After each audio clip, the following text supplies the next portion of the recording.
Well, the heavens have opened up here in Winston-Salem after rain Saturday and Sunday. Well, the heavens have opened up to take a peek at this beautiful matchup here in the Sweet 16. Number 13, Michigan Wolverines taking on the Wake Forest Demon Deacons.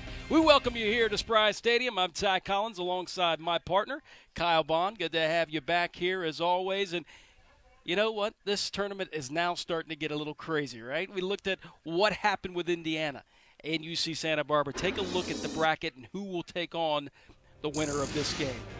UC Santa Barbara, what an amazing story they got, and they continue their story to run after a beautiful win in overtime by a big man and senior. Yeah, weather-affected game against Indiana, pulling off the upset at the end, and now UC Santa Barbara moves on to the quarterfinals to take on the winner of our game here tonight at Spry Stadium.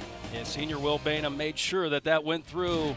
Mark Ibarra for Michigan made sure that the Michigan Wolverines moved to the Sweet 16 after they went the PKs, and they know a lot about PKs, don't they? Yeah, they certainly do. 2 PK wins in a row now for Michigan, and that man Ibarra is such an important player in the midfield for the Wolverines. The only Michigan player to play every minute of every game this season. It all flows through him. He's the hometown kid from Ann Arbor. Bruno Lapa for Wake Forest got things started against the defending champs Maryland Terrapins with that goal, didn't he? And he is such a crux of this Wake Forest attack. His first goal in his last 5 games, when he goes, they go. So they will certainly want him to get another goal streak going here tonight. He knows all about the pressure, and let me tell you, through training this week, he knew all about it. He's ready to step up and put Wake Forest into the Elite Eight again. We'll be back with opening kicks and starting lineup coming up. Here we go. We're only moments away from starting this thing out. Michigan in that 4-4-2. Head coach Shaka Daly, Broach up front, along with Popovic, the transfer from Oakland. For Wake Forest, that 4-2-3-1 that works so well. And take a look at this. Number 20, Kyle McCurley, gets his first start ever as a Wake Forest Demon Deacon. Desart is out, so it'll be Kyle McCurley in the middle for Wake Forest to try to distribute the ball. And he's stepping into big shoes to fill. Joey Desart, such an important player for Wake Forest. A really calming presence in midfield. We'll see what McCurley can do in his first start as a Demon Deacon. Pannenberg, as usual, in the net for Wake Forest. He's done that all year. And Owen Finnerty has taken the place of their Big Ten goalkeeper of the year. He's in the net after that Wisconsin overtime win. Owen Finnerty has been unbelievable for Shaka Daly. And we are off and running here at Spry Stadium. Wake Forest in all black with a little gold stripes, and Michigan in all white. Second time they've gotten to the Sweet 16 since they made that run to the College Cup in 2010. Which they lost to Akron, an Akron team that had Darlington Nagbe. Do you know all about him there, Kyle? Of course. U.S. men's national team veteran. Seattle Sounders veteran, too. Calvin Harris into the middle. Little misplay there. This pitch is going to move a little fast because, of course, like I mentioned in the open, a lot of rain, so the pitch is going to be fast. But that works for Wake Forest's benefit, right? Because Wake Forest likes to play quick. Both of these teams actually like to play quick. Michigan hasn't flashed the score sheet a ton this year, but both teams really, really like to play quickly. The 4-4-2 for Michigan will actually transition into a 4-2-4 almost at times, so this Wake back line will have a lot of work to do. Cloudy, 52 degrees. Of course, it rained all weekend until now. They found out that this Wake Forest team was going to take on a very talented Michigan team, and it cleared up and actually saw blue skies coming into the ballpark today.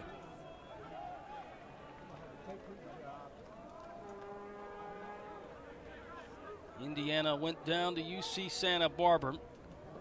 So UC Santa Barbara, the Gauchos, await the winner of this matchup. Ben Alcazar, the freshman, part of this top 5 freshman class. Been banged up a little this year, but he's now back in the centerpiece right beside DeShields. 6 juniors for Michigan start tonight, and that's been the usual for Michigan, just because the juniors are Shaka Daly, which you see right there, that his big-time recruiting class. Good reason for their success. His 8th season at Michigan. Only 2nd coach at Michigan. I know Michigan started year 2000. 72, 58, and 26. Left his alma mater at Providence, where he played and coached, to come to Ann Arbor. This is his 3rd straight NCAA tournament appearance. He's hoping to get to the Elite Eight. What a job he has done, winning the Big Ten in 2017, and a lot of skillful players, like right there, Ibarra. There's Parente. Ibarra and Parente actually played against each other since they were really, really young, and Parente and Ibarra actually played in the Flint City Bucks for the USSL 2, along with Pannenberg, the Summer League, which they won it all. So 2 teams actually familiar with each other, even though this is the first meeting between the 2. Yeah, first meeting ever between these 2 teams in program history. Trying to make history tonight in the Sweet 16. Rula wants to play to Shields. We'll go into the middle. Both these teams just some speculative balls forward, trying to feel out the opposing defense. Nothing doing so far. This Michigan defense is so fantastic. 15 goals conceded all year, 11 since the opening game where they conceded 4 to Florida Gulf Coast. That is a pristine record. It's like they figured things out right there in the first game. Shut the door. And here's Hallahan on the right side. Hallahan, such a talented player for Michigan. Going to go down, and Michigan lore is probably one of their best players ever, coming over from England. Yeah, 2nd all-time in Michigan history for his point total, 73 points in his career. That's 26 goals and 21 assists. He was the Big Ten Offensive Player of the Tournament in the Big Ten tournament the past few weeks. Wicked left foot. He was a member of the U.S. or the U18 national team of Ireland. That was Steve Gerrard, which you know all about him, right? Of course, Liverpool legend. Got a foul on Wake Forest. When he's being recruited, Michigan went over to try to recruit him, and they had to wait a little bit because he was having his shift at the pub in England. Wonder if they served him a few pints, or he served them a few pints when they got there. He bleeds Liverpool red. He's done a phenomenal job for Shaka Daly in Ann Arbor. Shields with a nice header over there just to head it out. And you can see this formation really shift into an attacking 4-2-4. Those 2 midfielders, number 6, Carlos Tellez, and number 23, Mark Ibarra, will feed the flat 4 attackers. As you can see, all 4 of them in line right there, almost like a defensive unit, but up front. It's a very attacking push. Bobby Muse back on the sideline. He served his 1-game suspension last week. 47 weeks straight top 10 rankings, 87 wins, 2 ACC championships. He said it was very difficult to not be in the stadium last week because he just couldn't get his energy out. Yeah, it's so much harder to be excited for a game and get pumped up, that kind of thing, when you're just not there. You don't feel it as much. He's glad to be back on the sideline. He's very familiar with his counterpart, Shaka Daly. Goes back to his time as an assistant at UConn. Shaka Daly was at Providence. A lot of good things to say about Shaka Daly. Very defensive-minded coach, obviously, because he played defense. His time at the MLS, New England Revolution. Right beside him is head coach, or assistant head coach, Steve Armas, who did a phenomenal job against his alma mater, the Maryland Terrapins, last week. Both teams trying to fill each other out, though, Kyle. Yeah, nothing really in front of net so far. It's just been a bit of a midfield battle, and both teams poking and prodding at the opposing back line. Nobody really wants to take any chances early on here, and that's not surprising in a do-or-die game or do-or-die atmosphere like this. You don't want to lose the game. You can always win the game later. You just don't want to lose the game now, and that is what makes these matchups so tense, but it also makes them a little cagey in the beginning. This defense is definitely stingy. Can they stifle Wake Forest's offense? Yeah, we mentioned the 15 goals conceded all year, 11 since the opening game, but just 5 goals conceded in 8 Big Ten games, and only 3 of those came from open play. 2 of them were from set pieces, so just an absolutely fabulous defensive unit here for Michigan. Reagan Jackson back in the middle. Here comes Wake Forest on a counter. Quickly trying to go through to Kyle Holcomb. Well played by Reagan Jackson. Big Ten first team. Scholl right there at the byline, still at his left foot. Lines it up. Parente with a shot. He moved it to the left of Finnerty. To the right of Finnerty, my apologies. And Finnerty, who's been outstanding, knocked that away, but a good look for Parente. Sophomore now put Wake Forest up 1-0 here. Look at this nice spin, and Finnerty read it all the way. Excellent effort there from Parente. Finnerty has been so good since coming on for Andrew Verdi, who was the Big Ten goalkeeper of the year. That rebound nearly fell into the path of Kyle Holcomb, too, just inches away from him for a rebound effort. Parente's not really known for scoring. He's known for distributing 7 assists, but he does have 1 goal. He does know how to score. He about had his 2nd goal of the year there. Well, that's the first big opportunity of this game, and whenever a back line gets a shock to the system like that, we'll see how Michigan responds. The first big chance of the game for the opponent is always a big moment. Mark Ibarra got a yellow card earlier, 2 minutes earlier. I'm not sure exactly what that was for. I believe it was in the build-up to the goal. There was a foul that the referee played advantage on in midfield. It looks like he's gone back and cautioned Ibarra for that. Good call, partner. Alan Rula.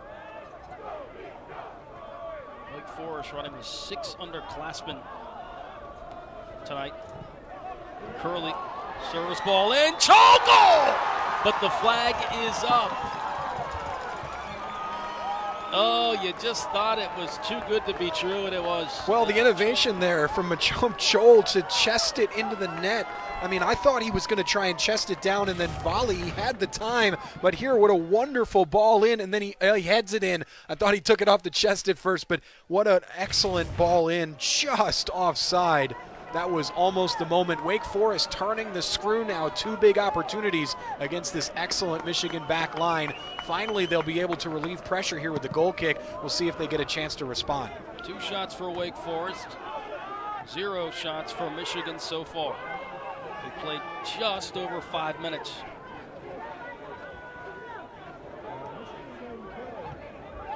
You'd think, Kyle, this will probably get that confidence going for this offense that we saw break through in that Maryland game, right? Yeah, absolutely. The 3 goals against Maryland, and here, oh man, nearly Alistair Johnston had Chol making the 1-2 run down the right side.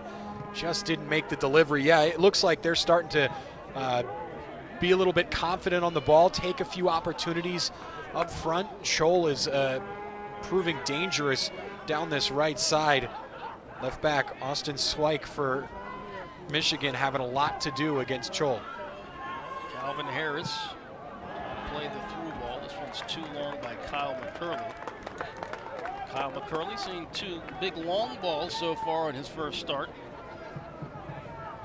Let's take a look at how that yellow card came about. Ibarra went down. Yeah, and that's the right call. He looks like he went over the ball a little bit there. A bit of a heavy touch in possession, and he knew he was going to turn it over, so takes down McCurley. Now that's going to be important for this Michigan team because their most influential midfielder all of a sudden has to play the rest of the game on a yellow card. That's not the easiest thing to do. He's got a long way to go in this one. Especially someone that distributes the ball so well, this Wolverines team. Michigan has not seen a player sent off yet this year. Osman, the captain. Trying to get away from Bruno Lapo. And play Samaki.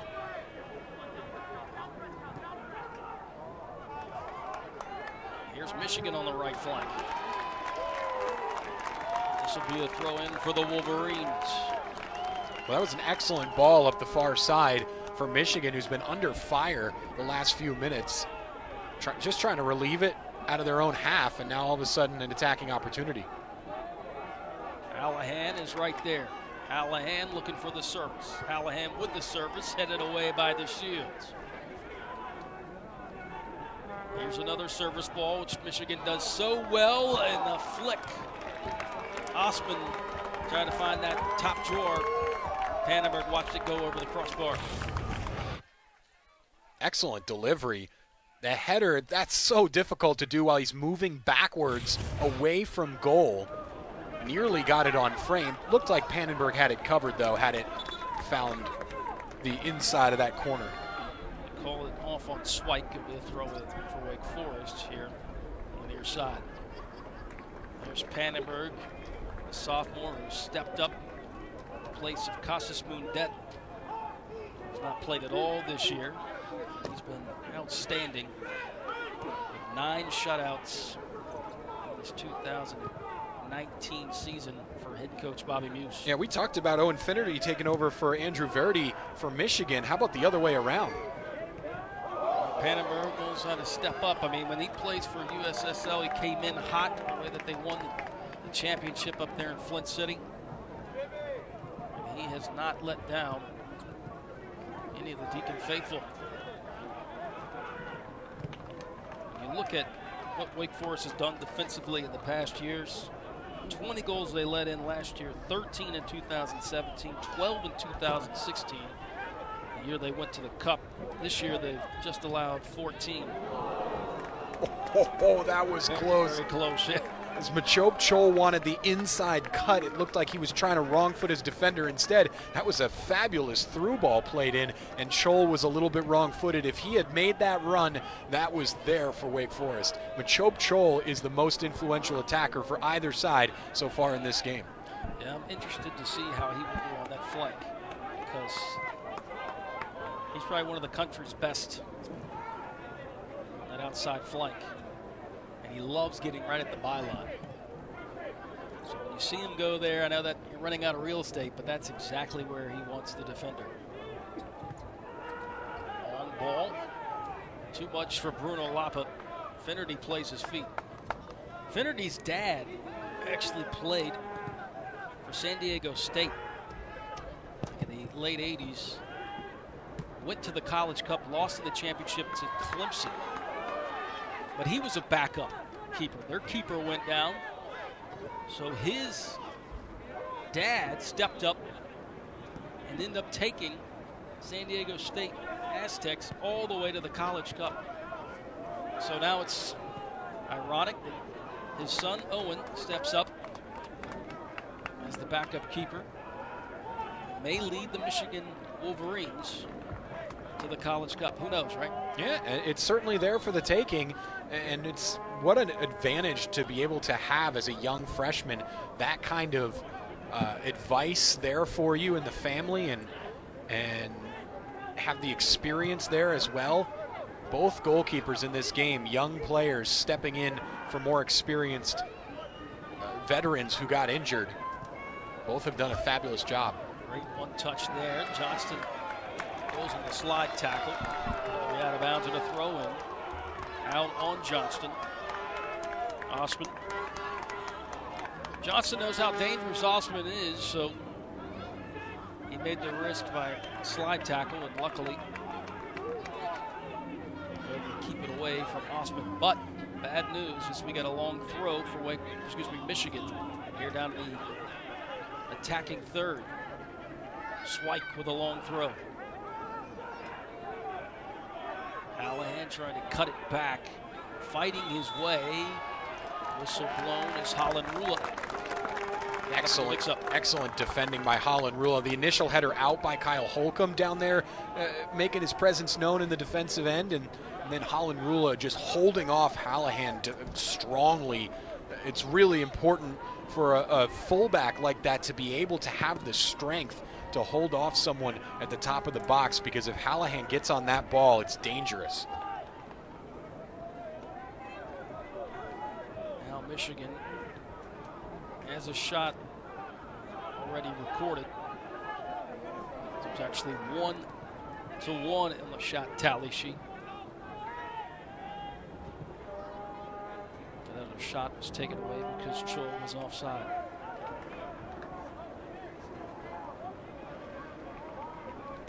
Michigan poking and prodding so far here through the first 20 minutes or so, but just really haven't been able to get on the same page. They've got 4 real attackers, and yet none of them have been able to connect.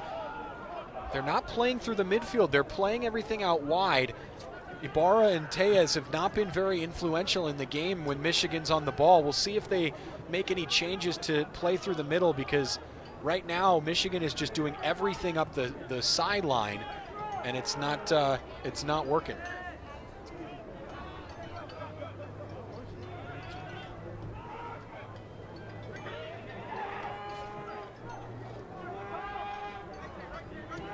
Six and a half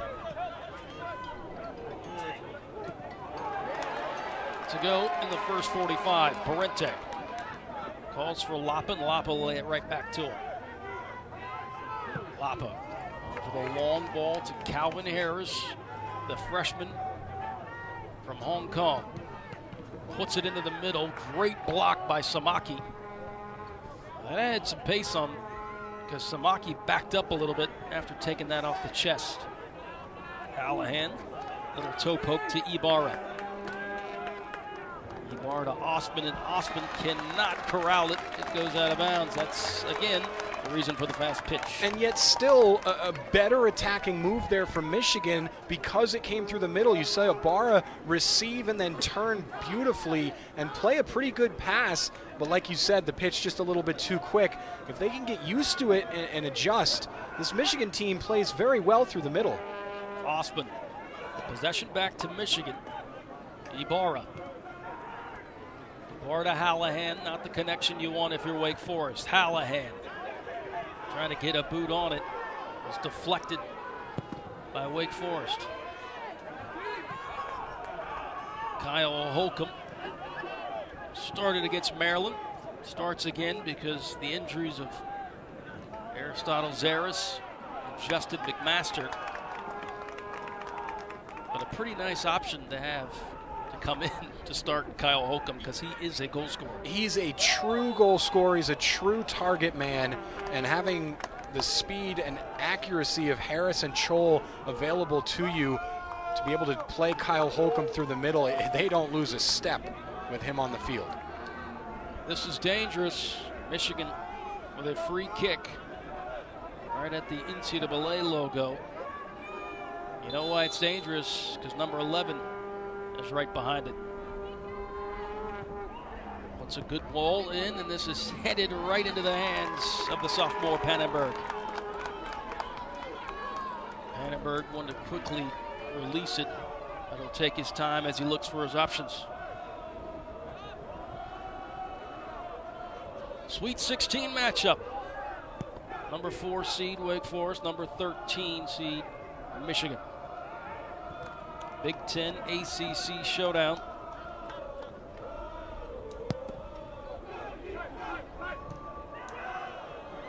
Second game yet again for Wake Forest to play a Big Ten team. Lapa, yep, he had his option as Chol. This could be good. Calvin Harris kept it on the carpet, trying to use the, again, we talked about the rain-laced field. I mean, that was such a good opportunity as we look again. Bruno Lapa had options. Ultimately, the shot there was scuffed and pretty easy for Finnerty, but man, Bruno Lapa had choices. He had Scholl down the right if he wanted the early ball, and then Holcomb made the run down the middle if he wanted the later one. Lapa just held on to it a little bit too long. It's there for Wake Forest. Michigan Nice on tackle. the attack, but a great tackle by DeShields. I mean, when you have DeShields back there, that defense has been superb. He's been so good for Wake Forest all year long. You know, coming into the year, Ben Alcazar, freshman, got a lot of the plaudits, but DeShields has just been such a rock at the back for Wake Forest. He has been the foundation of this defense. You saw the accuracy in the tackle there. This is going to be a foul to Wake, but I mean, DeShields just so solid at the back. Hardly ever makes a mistake. Not afraid to throw his body into the mix. What a player he's been for this back line. He is the anchor. A great game against Maryland, who he's very familiar with because he's out of Baltimore. Here he is trying to keep Michigan from scoring here. So far, so good. Only one shot for Michigan so far.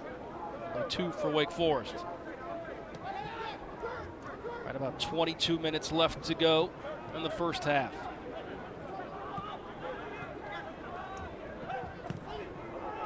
Wake Forest has had best looking chances. They still sit at 0-0. And that's where eventually you're going to think Wake Forest will want to take advantage of one of these opportunities, because all it takes is one moment for Michigan to strike back. Good poke there to Broke. Hallahan through ball. Popovich with a shot and a great save by his teammate from Flint City. What a stop by Pannenberg. I thought Michigan was through. A beautiful ball by Jack Hallahan. My goodness, what a delivery that is between the two defenders, and the goal was gaping for Popovic. Excellent save by Pannenberg. He just kept Michigan off the board. Sabosha Popovic played for Flint City Bucks this summer with Pannenberg as his goalkeeper. Went 1v1 with him, and Pannenberg just put out his mitt, knocked it away. So close to making this a 1-0 Michigan lead. Here's a corner kick. Curling deep into the box is what Michigan does so well, putting long balls into the box. Hallahan on the right side.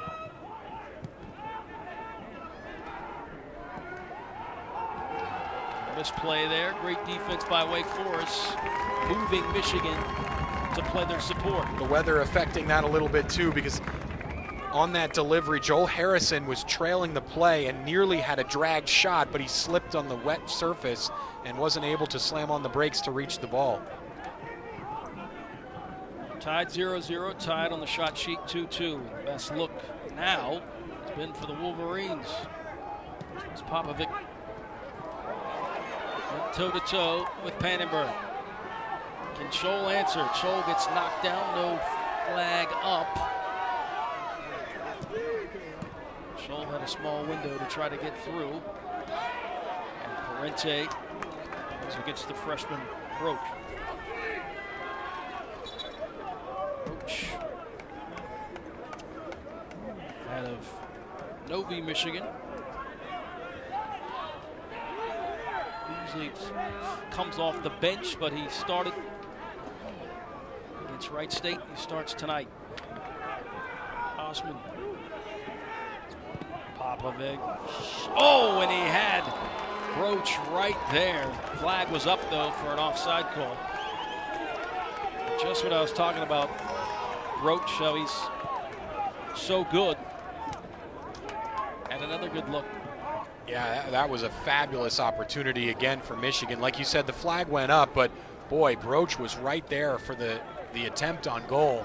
It would have been out had he been able to put it in the back of the net, but still, Wake Forest defense bending a little bit. Under 20 to go in the first. 0-0 our score. Michigan is right where they want them, because how many times they've gone into PKs in the NCAA tournament. First 2 rounds last year they went into PKs.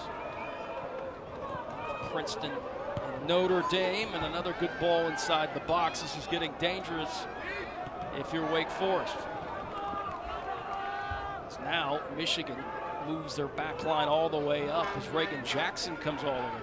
Yeah, heavy pressure here from the Wolverines. You said it, that back line for Michigan is up above the midway line, all the way at the top of the center circle. This curling long ball has a little too much juice to go out of bounds. Well, Wake Forest dominated the first 15 to 20 minutes, and Michigan's turned the game on its head. Both these teams with really, really good opportunities. For the Wolverines, the name of the game for them this year has been putting shots on net. They've really struggled to do that. When they do, though, it often finds the back of the net. They've only hit the target on 40.6% of their shot efforts this year, and that has forced them to take a lot of shots in general to be able to find the amount on net they need to find the back of the net. Coming into tonight, 271 shots on the season.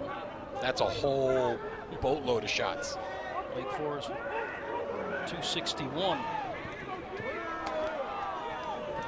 Wake Forest dodging some more bullets. Going in the box and almost went to the possession of the Wolverines. Michigan is suddenly pressing really, really hard and forced to give away there by Johnston. We'll see if Wake can deal with it here on the counter. Mula trying to go left. Kyle Holcomb, so dangerous. Can he turn? He's got an option. I think he got it caught in the chamber. Tries to play Rula. Hallahan comes all the way back, which he's not really used to because he's an offensive style player, but this year he's had to come back and more of a defensive mid. Scholl tucks in. Had Lapa in the middle. Now Kyle McCurley. Wake Forest will now move it around.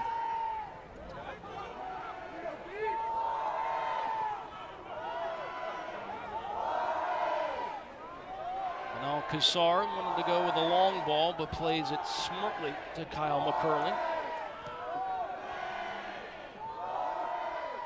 Wake offense is really beginning to turn the screw. They're finding openings. Obviously, Michigan's hit on the counter the last few minutes, but when Wake is on the ball, they are able to open this Michigan back line up. And Parente tried to go the long ball. Cut out by Michigan. Flies up. And it'll be a throw in for Michigan.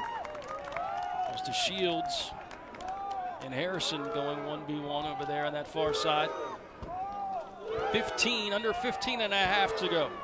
Exciting first half hour of this game, despite the score line here, Ty. It always is, 0-0. I know some people say, that's boring, but got two teams colliding like these two. A couple good chances. They still sit at goose eggs.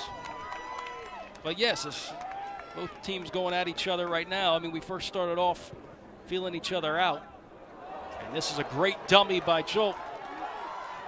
Bruno Lapa, who usually plays in the middle, is on the right side. Lapa goes down. Great defense, though, by Michigan. Lapa still on the ground. This should be a free kick. No, what'd you say, Kyle? Thought it was going to be a foul on Michigan. The referee was right there. Yeah, referee pointed to the ball. That was a good tackle. He got the ball. Man went down, but an accurate tackle at the top of the box needed to be accurate because, like you said, any inaccuracy there, and that's a dangerous free kick for Wake Forest and maybe a card as well. So now it comes out wide. Swike has done his homework on number 21, Chup Joe. Yeah, and Swike showed some amazing closing speed when we saw Lapa bursting down the right flank a few minutes ago. Swike came all the way back to dispossess. Excellent speed, good pace, and challenging the opportunity for Wake. Kyle Holcomb with a nice header there.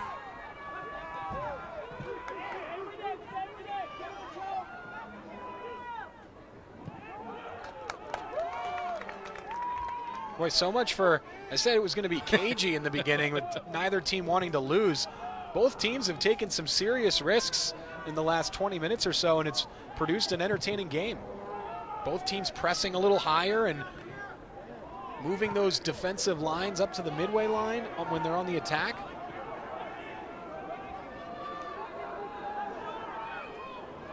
Kassar going up with Broach.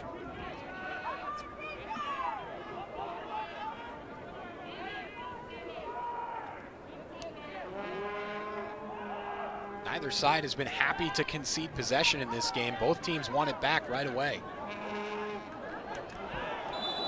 Osha Popovich goes down, and a little suspect there as the crowd not happy with it. Well, I think that was always going to be given, and Popovich knew it because DeShields whiffed on the tackle. And once DeShields whiffed on the tackle, he had really no other option than to foul Popovich here. And Popovich, I think the problem is, yeah, there's a little drag back there, and Popovich wanted it and went down. And I think Popovich could have played the ball there and had a pretty good opportunity on net. The referee had to give that, even though it was soft, but you never want to see a player like that, an attacking player, go down and look for the contact. So here they are, Michigan right outside of the 18. This is where they're very dangerous. Kicks inside the box. Got 6 inside the 18. Hallahan going to give it a rip. Hallahan got an absolute brilliant goal versus Penn State in the Big Ten tournament. Tried to get that one going there, but Pannenberg read it all the way. Nice little training ground move from Hallahan, too. The whole idea of that is to break up the wall. You're so close to the top of the box on the free kick that there's no space between you and the wall to be able to work on the goal. So you touch the ball, get the wall to break up, and then see if you can find an opening. Nearly worked there. What hasn't really worked, Kyle, is that long ball trying to distribute to Kyle Harris. Excuse me, Calvin Harris. He tried to go long, and it's been cut out. Popovich. The Oakland transfer. Great slide tackle by Johnston to keep Hallahan away from the attack. Yeah, I think Hallahan was looking for the contact there as well, but you got it on the nose. Perfect tackle by Johnston. That's the second time he's been right on the money with one of those tackles. Michigan with a very high pressure press has got the ball right back. Tellez. And now Wake Forest, see if they can quickly get it up the field. Lapa. The offense cannot get off the ground. We've seen some spurts, but Michigan has done a phenomenal job of keeping them right in front and not allowing them to get to that corner and put a ball through. Yeah, the high press has been working to perfection for Michigan. Obviously, you think, okay, this is a risky thing to do, but it's not really if it works out relatively well, because what Michigan's been able to do is not only pressure the Wake Forest back line, but force the Wake attackers back into their own half to help collect the ball and break the press. And therefore, if somebody does get through that pressure, there's nobody down the other end for Wake Forest to have an outlet. Zaki comes in for Michigan. Hernandez, the freshman. He's got some wheels, but he's going to have to really turn it on here. Off of the byline, the flag is up, but it'll be a goal kick for Michigan. And there's really nobody down there for Wake to be able to receive the ball and provide an outlet. Lapa is trying to carry it all the way through midfield and then have some options, and there's just no options for Bruno Lapa when he gets on the ball. Hallahan all the way over here to the left side. Cut out by Johnston. Looks up and sees Lapa. Holcomb looking for a call and won't get it. And you know, we were just talking about the Michigan players going down under slight contact there. Holcomb was looking for the contact. Referee didn't give it. Hallahan with a set of skills right there. A whistle blown. I think Head Coach Muse is upset with a no call there, as we've seen two. Now, one you said, Kyle, that there was not really a foul.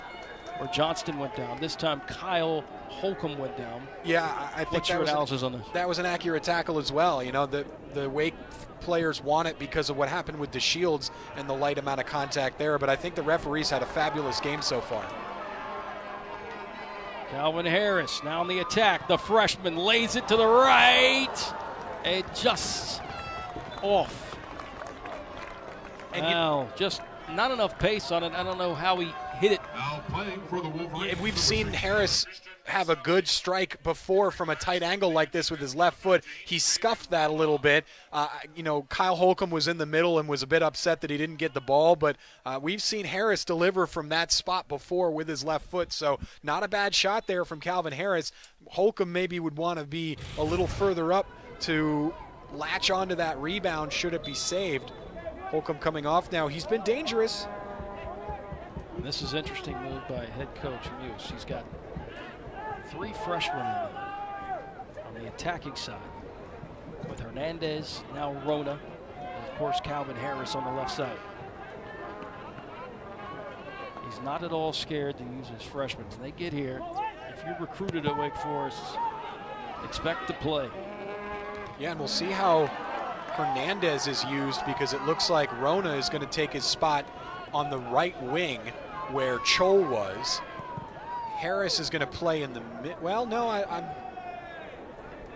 you were right before. It's going to be Rona up the middle in Holcomb's spot, and Hernandez here on the right. They were just shifted before. So yeah, it's that is quite the attacking front here for Wake Forest. Give the kids some minutes. Rona from the Columbus Crew Academy. Part of this freshman class. Came in this year. One after another. Head coach Muse has brought in top 5 recruiting classes.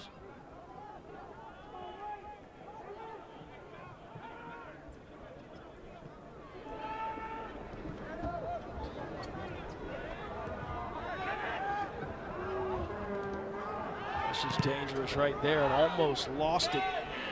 Pannenberg comes up, will backpedal like a cornerback and let it get into the box. Yeah, Rona with great pressure. The Michigan back line is calling for a foul to the referee. Now they're the ones who are chatting, but that was great pressure by David Rona, nearly forced a dangerous turnover. Only 7 shots between these two clubs, 4 for Michigan, 3 for Wake Forest. Out of Wake Forest's comfort zone because they like to pelt the keeper. And Owen Finnerty, he's done his job, but a lot of that also has to do with the back line of Michigan. Able to keep these high-octane offenses away from scoring. Of course, they've been in PKs with Indiana. Light touch there by Johnston. Rona with a turn. Rona has Lapa, but will play the right side to Hernandez. Hernandez into space. Parente. Now Folds comes all the way up. This is not a good spot if you want to lose it. Benal Kassar. Rona.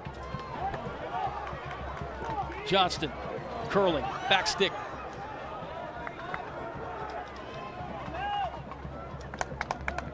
Michigan just trying to clear it. Calvin Harris told me yesterday that when he came into Wake Forest, it took about 2 months for him to get acclimated to everything. I mean, he's coming over from New Zealand. That's where he played his academy ball. And he came over, Kyle, and he said, 2 months to try to get his touch and everything, the timing. And then finally, 2 months in, he feels comfortable. You can see it. His dad played for Sheffield United, but he's not a Blades fan. He's a Gunner fan, so he feels the misery. Well, yeah, and you sometimes even see that at the professional level. Guys will move countries and change leagues, and a lot of times over there in Europe, guys are moving countries 4 or 5 times in their careers. Deal with, Calvin didn't have to deal with this, but sometimes there's a different, language barrier, or there's a, just a different culture, and so for Harris to be moving that great of a distance, yeah, there's always going to be an acclimation period, and now Wake Forest is better with him in form. He said he's never played in an environment like Spry Stadium because you don't see, he says you don't really see that where non-professionals get this amount of crowd here. Calvin Harris cuts it back. He has a chance for a goal. Here's the shot. Lapa had a good look.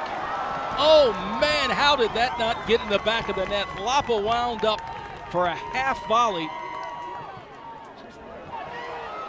Inside the box, no call. They say goal kick, and Wake Forest continues to plead with the referee for some help. 3 fouls on Wake Forest, only 2 on Michigan. Well, let's take a look at this as the deflection comes right to Lapa. That's a fabulous save by Owen Finnerty, who was moving to his left and had to stick that arm out to the right. That is a wonderful save. Boy, if that's 6 more inches to Bruno Lapa's left, that's in the back of the net.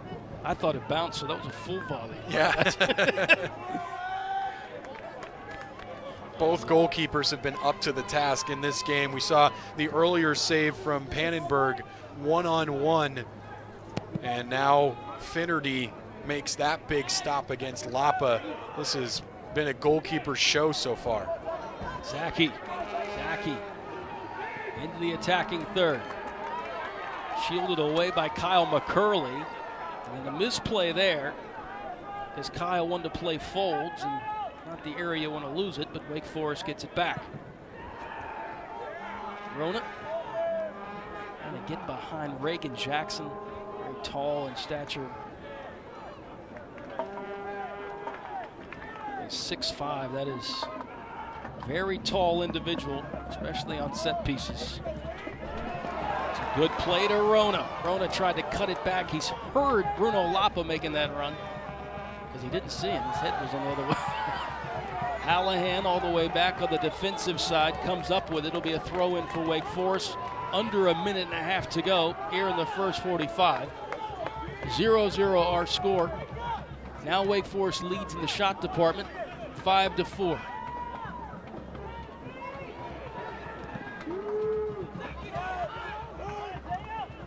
Zaki, great skill.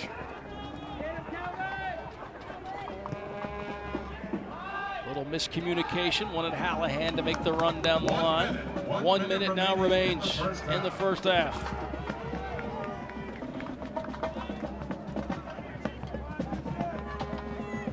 A Big Ten ACC tilt here in the Sweet 16. A chance to go to the Elite Eight. UC Santa Barbara awaits the winner. Gauchos with an upset over the Hoosiers.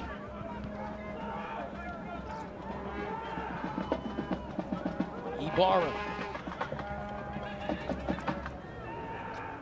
What a ball by Lapa. He nearly fed through Calvin Harris with the kick over his head.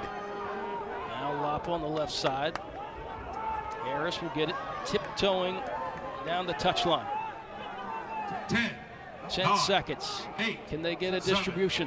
6, 5, This one's deep. 4, This one 3, is going to be headed and 2, cleared away, 1, and that will be the 0. story here in the first half. Kyle, 0-0. Wake Forest with 5 shots, though. Michigan with 4. I guess the best chance we've seen was Michigan going 1v1 with Pannenberg. Yeah, the Popovich. The one-on-one opportunity there with Popovich. Pannenberg making the save, and on the other end, Finnerty, the big one on Lapa.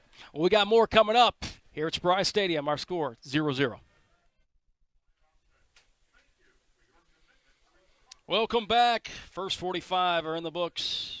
And no score between Wake Forest and Michigan. Number 13 seed Michigan Wolverines and number 4 Wake Forest. First time that Michigan has been to the Sweet 16 since their run to the College Cup.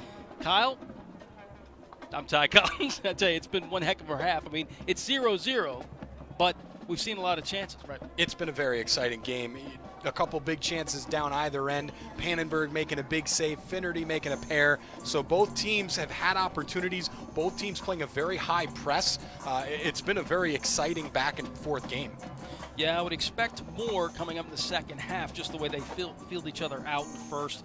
And then we saw some couple good options on the outside, and especially Bruno Lapa sitting right there in front with that volley, just so close, but just a little too far. then Popovich with that 1v1 with Pannenberg. Great saves, too, by the keepers. And that's been amazing with Finnerty and Pannenberg. Yeah, and they're both goalkeepers who are taking the place of a more senior goalkeeper getting injured. Pannenberg been there the whole year now, and Finnerty taken over since about mid-season. So both these players stepping up and keeping the game 0-0. Game 0-0 here, but elsewhere in the tournament, we saw Virginia take care of St. John's last night 3-0. They didn't have any problems with St. John's, and SMU just broke the hearts of UCF 2-1. They just can't beat SMU. So it's Virginia SMU in the quarterfinals. Santa Barbara with that heartbreaking win over Indiana. If you're Indiana, a little mess up with the pitch, and then they executed, so they await the winner of this one. Right now we're at 0-0, so the Gauchos are through. Elsewhere, Clemson and Providence get ready to kick off, and Stanford and Virginia Tech. Of course, Stanford's going to play an ACC foe. They usually play Wake Forest. Well, this time they'll take on Byzantine's Virginia Tech Hokies, which will be a good one. Louisville gets payback, or not, Georgetown gets payback from Louisville. Louisville actually beat Georgetown earlier in the season 1-0. Georgetown looks really, really good. Kyle, I don't know if you've seen them. Yeah, and pouring it on there against Louisville. So Georgetown certainly a dangerous opponent there in the Elite Eight. Well, they look forward to seeing who's going to win between Washington and Marshall.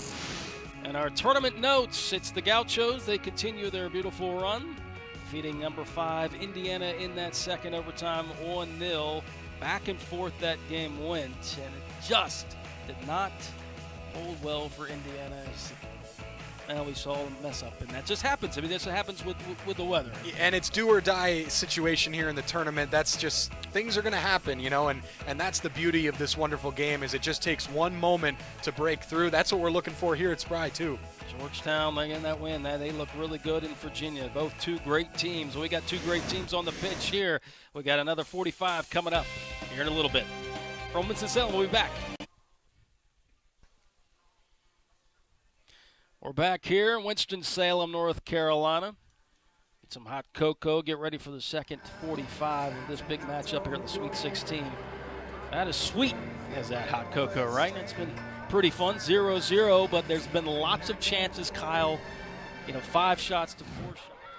Look at the shots and the chances that Wake Forest and Michigan both have had. Yeah, the goalkeepers have come up big on multiple occasions. You see there, Choll with the ball in the back of the net, but it was ruled offside. Pannenberg's got that covered there. Both teams working hard with the press. It forced a turnover there as Pannenberg made a great save. Michigan had an opportunity and a free kick, and just both teams attacking very, very hard. They both want to go in front. I said at the beginning of this game it might be cagey because neither team would want to lose. It has not been like that at all. Lapa here forcing a big save out of Finnerty, and both sides have had moments of weakness at the back. 55% possession. You surprised by that, Wake Forest? It looked like Michigan was able to kind of keep this even, but 55 to 45% on the possession game. Yeah, and I think a lot of that came from the first 15 minutes or so where Wake really dominated. Michigan was able to peg them back on the counter and the high press after that, but I think a lot of that possession comes from the early going. And this is outrageous. Look at the fouls. Only 2 for Michigan and 3 for Wake Forest in a Sweet 16 game. Surprised by that. Yeah, the physicality really hasn't been there, and I think part of the reason is because the tackling for both sides has been really, really accurate. Both sides wanting fouls, but the referee hasn't been able to call them for the most part. They've been letting them play, and we got more coming up, too, because they got another 45 to go unless we go to extra soccer, which that's been somewhat the case for Michigan. So we'll be back to Winston-Salem for the second half of this Sweet 16 matchup. Wake Forest, Michigan, coming up. Well, the temperature's dropping here in Winston-Salem. Fans still huddled up, getting ready for another half of soccer here in the beautiful Spry Stadium, the cathedral of soccer here in Winston-Salem. Also to the hill is the congregation. The Wolverines have the Ultras, that's their fan group. Wake Forest has the congregation, that's their fan group. The fans getting ready and hoping for another chance and another trip to the Elite Eight. Let's take a look, Kyle, just at the program history of Wake Forest. 500 wins. They got 500 last week against Maryland. 500, 246 and 96. That's pretty impressive. 5 consecutive seasons as top 4 seed. 5 straight Sweet 16 appearances. And 87 wins in the regular season, too, over the last 5 seasons is the most in the NCAA. It's just been a fabulous last couple of years for Wake Forest. And really as a program, this program has established itself as one of the most dominant under Bobby Muse, unbeaten in 47 games when winning at halftime. How about that? 3 MAC trophy winners. The last time they got to the College Cup was 2016. The last time they won the Cup was in Cary. And that's where the national championship is this year. So a lot of good vibes from Cary. That's where Wake Forest wants to win and stay home. ACC has had a lot of success. Virginia twice, and then Wake Forest in 2007, which they beat Big Ten. Ohio State 2-1. That was a bloody game. And Maryland, who was ACC at the time, defeated New Mexico 1-0. Virginia was 2 wins, and that was the last time an ACC team has taken home the hardware. 2014, and that's surprising in itself, just because of the stout teams that are in the ACC. Yeah, and with top to bottom, the best conference in the country, when you look at how strong the middle tier teams in the ACC are, it really tests the teams at the top, and they are battle tested now when you get to this point in the season. Wake Forest, I mean, how many good teams have they played, and those teams finish in the middle of the ACC? It's just stunning to see how this conference has put together these teams over the last few years. Yeah, when they lost, Wake Forest lost to the semifinal games with Virginia, number 1 seed. The second half, Wake Forest owned possession, and they thought that going in and going out of that game, actually thought maybe that 4 seed was in danger.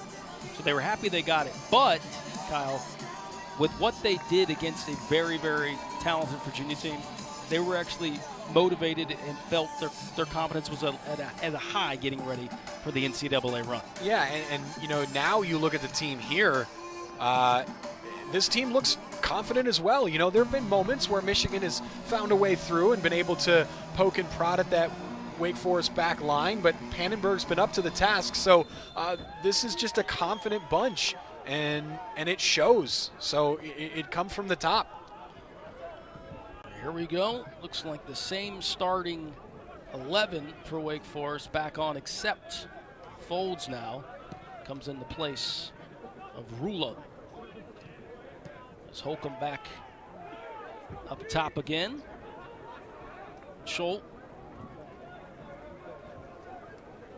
Can Wake Forest break through this stingy defense? They did it against Maryland, who had over 650 minutes of shutout soccer. They finally broke through against the Terrapins. Offside call on Scholt. Now they're faced with a different test, and it's the Michigan Wolverines.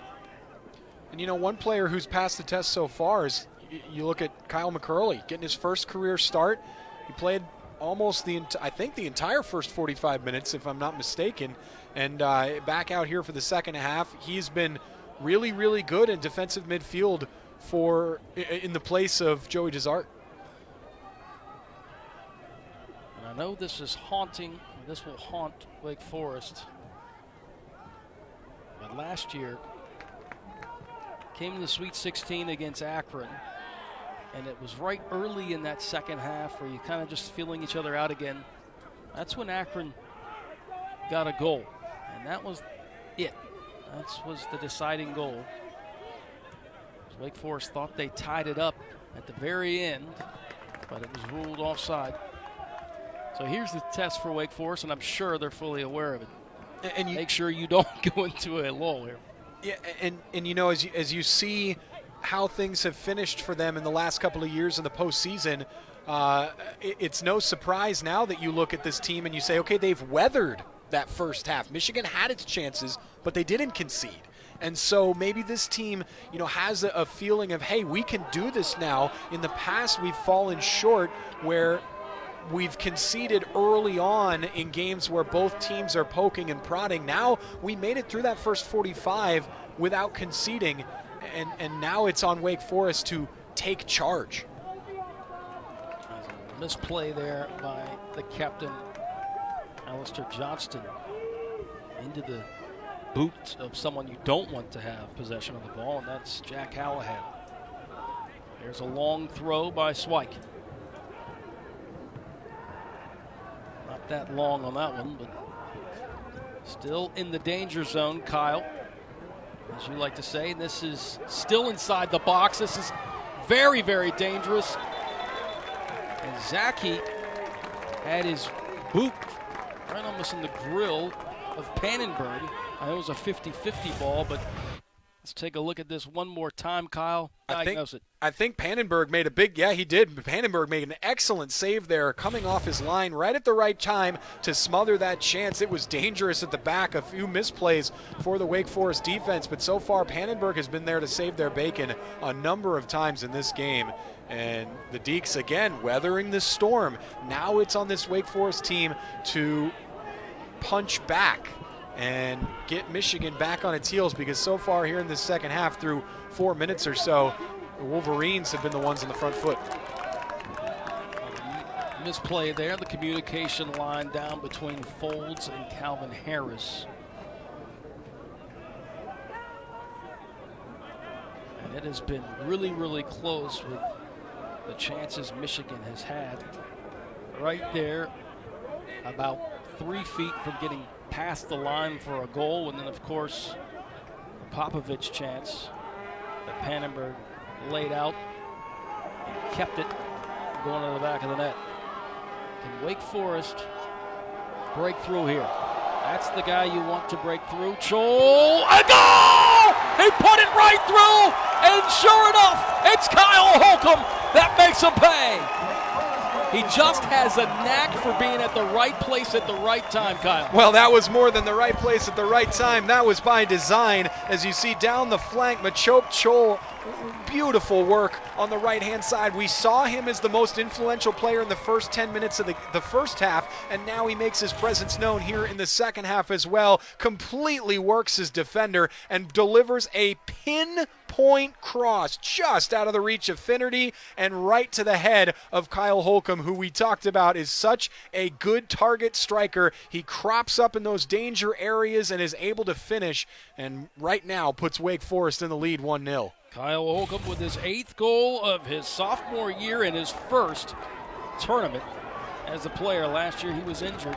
He's got 2 goals on 2 appearances.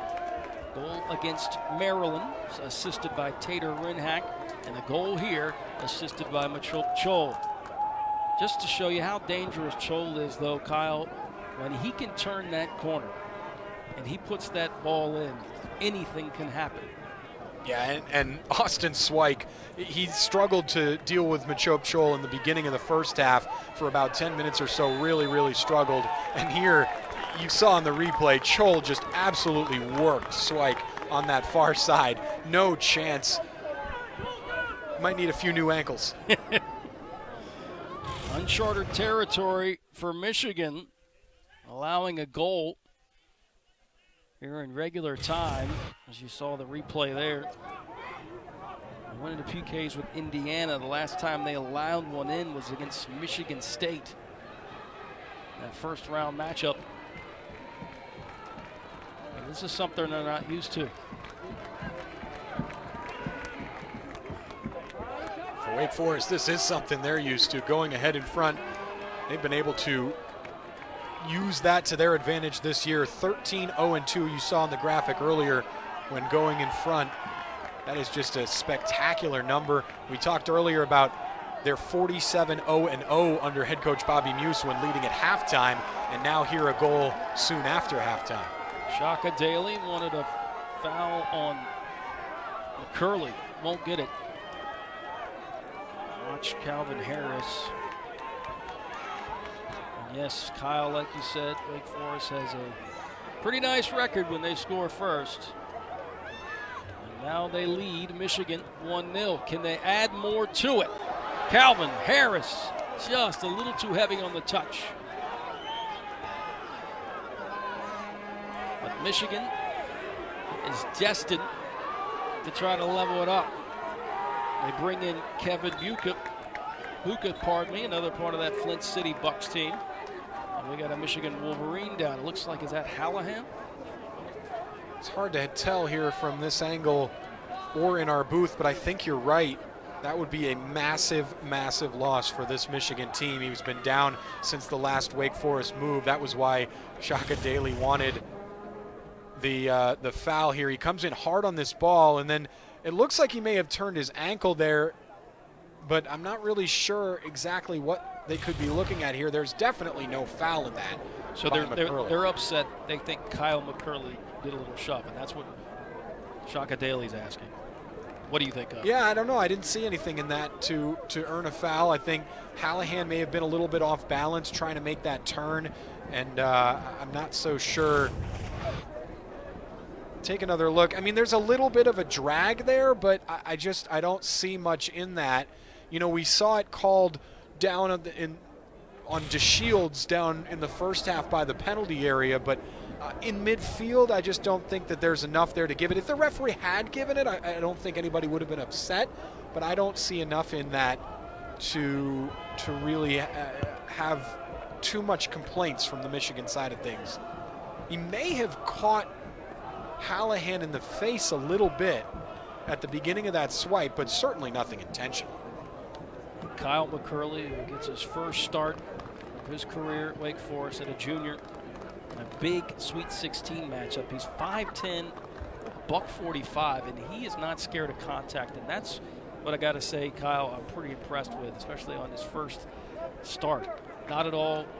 Looks like ice water in his veins. Hope Hallahan is okay, because that is someone you want to see on the pitch just because he's so still. Looks like he'll be okay, but Kyle McCurley, not scared of any kind of contact. The senior out of Redditch, England, Jack Hallahan, will go off.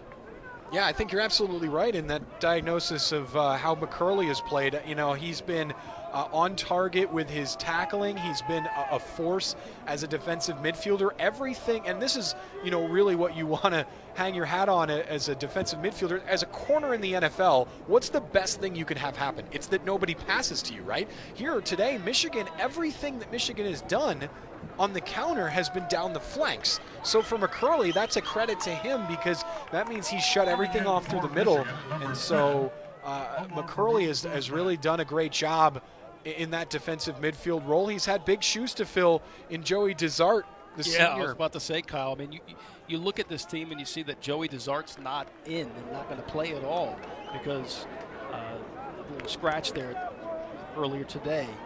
And then if you're Shaka Daly, you're like, okay, we're going straight through the middle, and that's where our strength is. Yep, and yet today it has not been the case. He's taken Ibarra and Tellez out of contention in the midfield.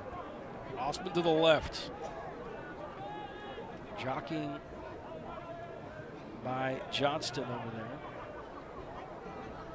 And you know, when I say Michigan plays through the middle, attacking-wise, that's not the case. In the attacking third, everything has always been down the flanks with the wingers that they have pushing up in that 4-2-4. But, you know, Ibarra and Tellez distribute from deep in midfield near the midway line, and they just have not been able to do that today. Swike doesn't go long this time again. He has the arms to get it in deep into the box. Michigan now brings in Jackson, who is 6'5", and towers over Wake Forest players. Try to use him as they double team him. So now see if Wake Forest can use the fact that only Samake is back there. Samake is usually known as the vocal guy in the back. Oh, great move by Buka. Buka, good ball inside. Can they tie it up off the chest? It's Popovich. Oh, what a dangerous, dangerous sequence of events if you are Wake Forest there. Buka coming off the bench to start the second half. Showed his fresh legs there and was able to distribute the ball inside the 18. And Popovich had a good look again. There's a good reason why he can score goals. Johnson to the right side, lost it. Flag is up because Johnson grabbed onto the jersey on Vossman. Yeah, it looks like the ball just got a little bit stuck at Johnson's feet there. But you're right, Michigan with another promising attack. Got to give credit to this Wake Forest defense for standing tall. As you take another look at the foul here, ball actually an excellent tackle on the far side. I believe that's Osman to dispossess Johnson. Uka, very, very comfortable with the ball. We talk about Wake Forest's disappointments in the postseason in the past. Today, weathering the storm. That's been the case so far. They finally have nodded in front, and now they've got to do the work to keep that lead.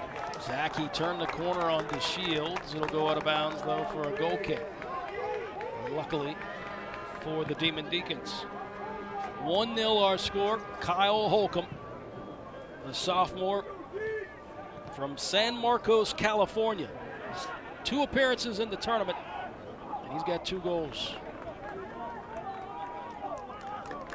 Kyle Holcomb was thrilled that now, because of injuries, I know they don't really like to talk about injuries, but it's next man up here at Wake Forest, and he was thrilled about the opportunity, sad for his teammates, and there's Kyle Holcomb there going against Samaki, hands on each other. And Kyle Holcomb plays very, very angry and very emotional as he went up against Samaki.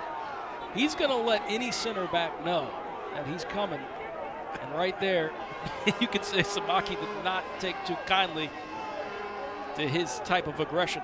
Yeah, and it's kind of jarring, I think, to see a man of Holcomb's stature, you know, just 165 pounds down there fighting with big center backs. But he's certainly up to the task. The referee's going to have a chat with some folks and, you know, sort everything out. I think we'll take another look at this. Holcomb's fighting, and he's just trying to get through the back of the center back, and that's questionable. That's a Zinedine Zidane headbutt. Yeah, you know, that's a little bit questionable there from the defender. You know, Samake, you can't do that. And I get it that Holcomb's playing physical, and I'm not so sure the referee may have seen that because there wasn't, you know, we can see it on replay, but it might have been hard for the referee to see from even the AR. Yeah, you know, I don't know. It just was very quick. The referee does have his yellow card out. So 2 yellows now for Michigan. Yeah, and so Samake gets a yellow, so maybe they did see it. And good on the referees. They've had a very good match, this referee crew. You've been really big on the refs, haven't you? Well, I'm just saying, you've been really big. It's good. You want a good refereeing crew. Yeah, you know, we'll take another look at this. That's you can't do that. And, you know, another day, that's a red card. See, Kyle Holcomb waited for that. Yeah, there's a difference between playing physically on the field, which Holcomb did, you know, and he's trying to get the ball, and then when a defender shields an attacker from the ball and marshals it out of play, you've got to expect that the attacker's going to try and get around you and be physical to get to the ball. It was a foul, and the referee called it a foul, and you can't retaliate like that as a defender. You see Lapa over there chatting with Kyle Holcomb. Oh, now we got a video review. And like I said, another day, another refereeing crew. What do you think, Kyle? This is going to be interesting, right? Yeah, and what we saw in our angle. I didn't mean to interrupt you, brother. Yeah, no, for sure, because I'm intrigued to see what the referees decide here. That can be a red card, and you know, you look at it. There's a headbutt there.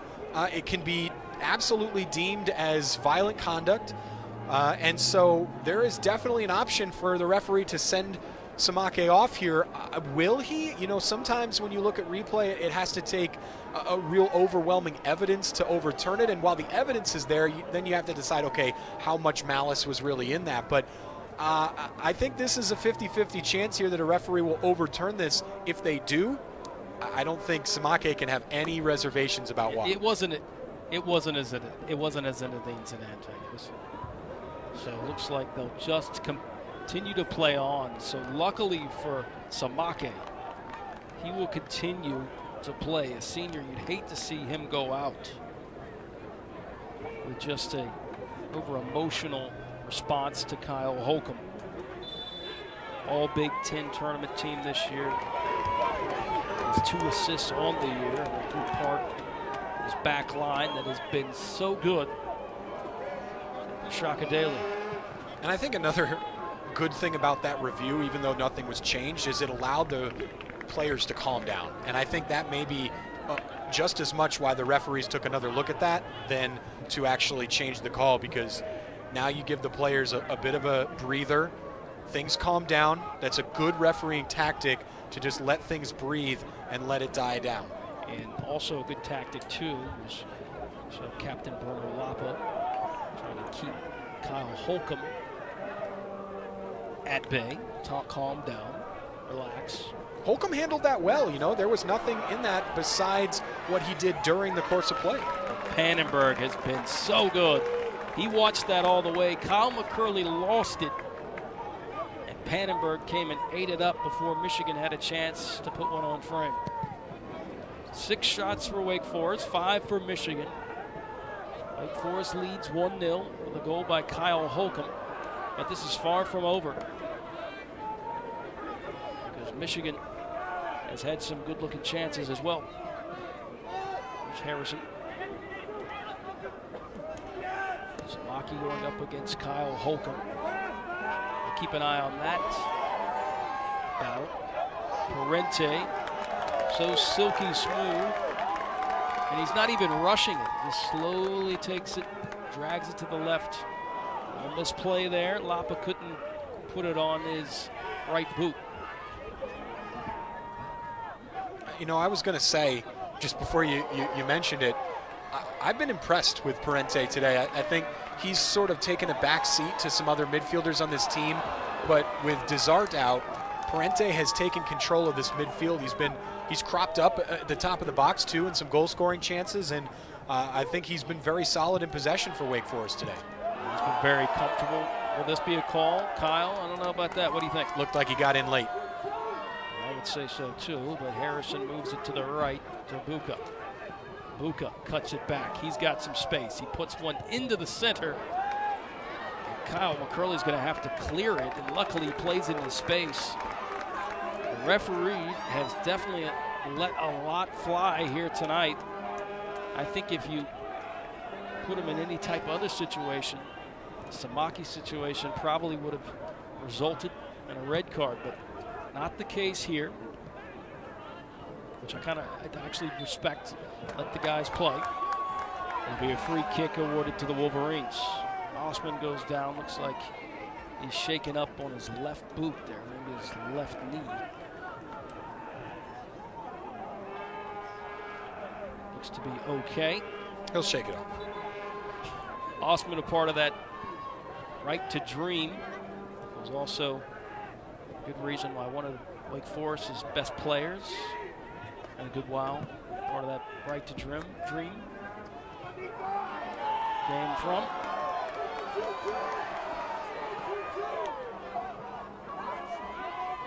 One of the good players brought in.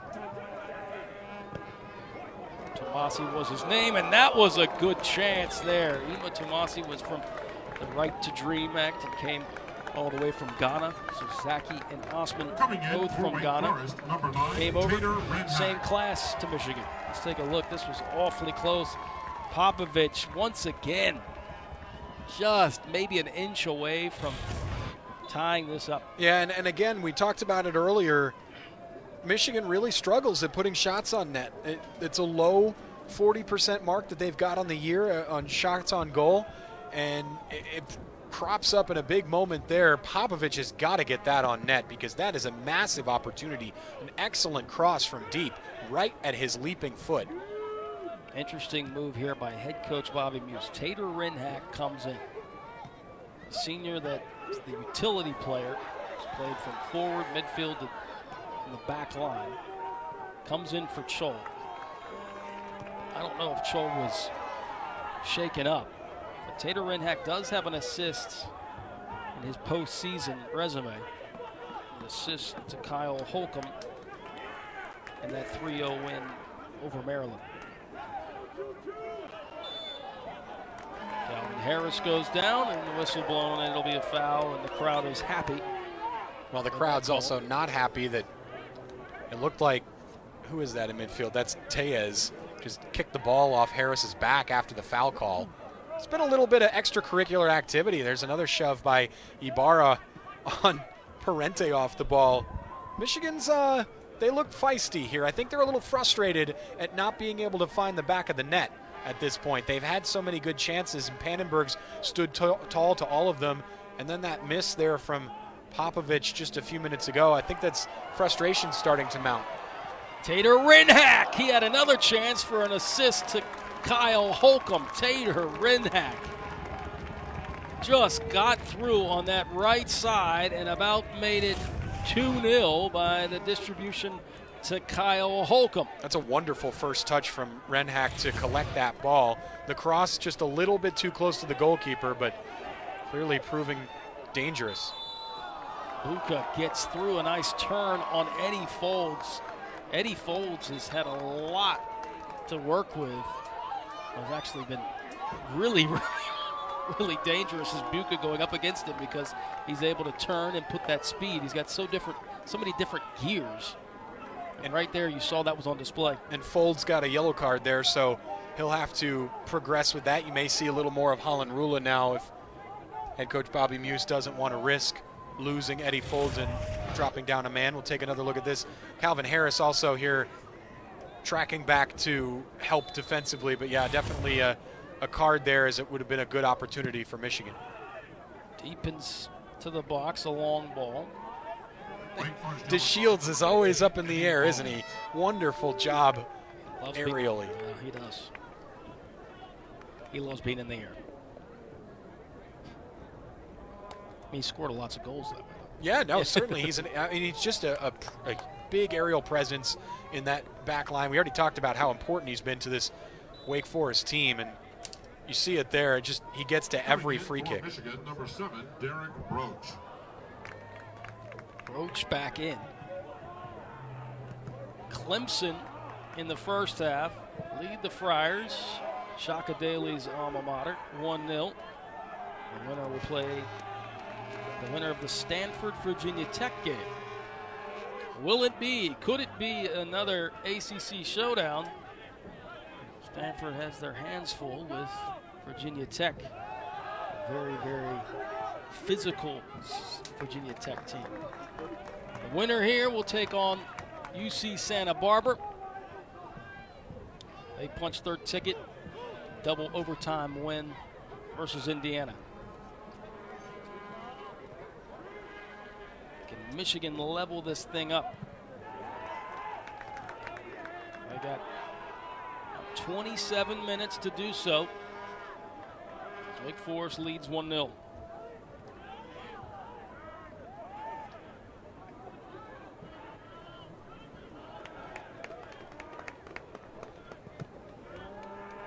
Now Kassar. Oh, I'm not sure about that, Kyle. That I'm not a genius in offside call, but it looked to me he waited for that bounce and the ball was already played. Well, what the referee was motioning, he made the motion to say Holcomb came back on side too late.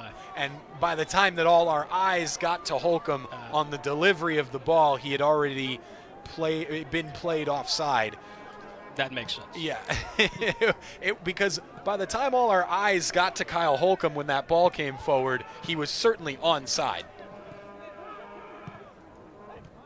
Good eyes on you, Kyle, because you were to make sure that was the right call. Because when I saw it, it looked like you were right behind the wave of defense.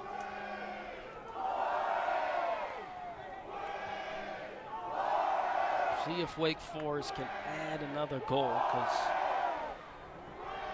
I know head coach Bobby Muse is not at all comfortable with a 1-0 lead, and nobody should be, especially when you're playing against a side like Michigan. Eddie Folds has got to be careful. He's already on a yellow card and committed a bit of a sloppy foul there. We'll see if Holland Rula ends up coming into this game, because Folds is a little dangerous on the ball. What a turn there. Is that a center back or a striker? Right to shield. Goodness gracious.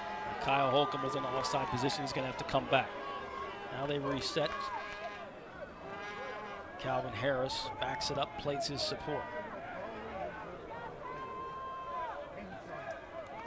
6 shots to 6 shots, but Wake Forest leads on the goal department, 1-0.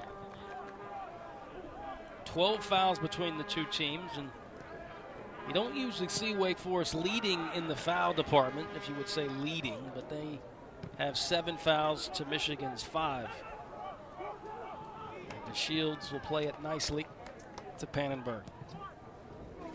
Pannenberg has been outstanding tonight. 3 saves for him. Finnerty also with 3 saves. He's playing against his buddies from Flint City Bucks on USSL. And yanked. That was Reagan Jackson who yanked Kyle Holcomb. And that's what Kyle Holcomb thrives on. He wants to get into the heads of the center backs, and right there, probably a good idea, though, for allowing him to get through. Yanked on the jersey. 25, Jackson Reagan.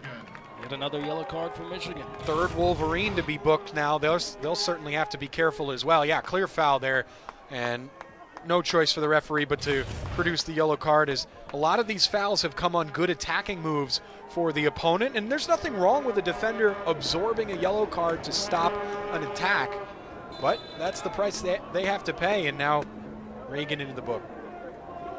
Wake Forest going to try just to play possession and knock the ball around, holding on to a 1-0 lead. Eddie Folds creeps up. Harris, nice turn. Nice move into space. Going to give it a ride, and that is a deep ride. That's over the crossbar, way high. Hits the support or the safety net. Rula back in. Eddie Folds will go out. So Kyle, I believe head coach Bob Muse heard you, said let's bring him out in case he gets another yellow. Kyle Holcomb comes out, gets some extra rest.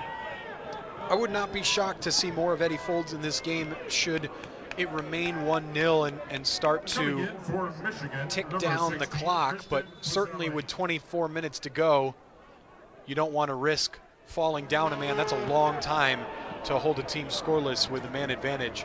But Folds, we know how good he is on the ball. I wouldn't be surprised to see him come back in this game. Yeah, you saw head coach Bobby Muse kind of signaling to him to stay ready. So I believe your prediction will be correct. Pulselli comes in, the freshman forward, actually a state track champion, so fresh legs and fast legs at that. 1 goal, 3 assists on his campaign this year, a goal versus Ohio State. Free kick awarded to Michigan as Reagan Jackson goes down.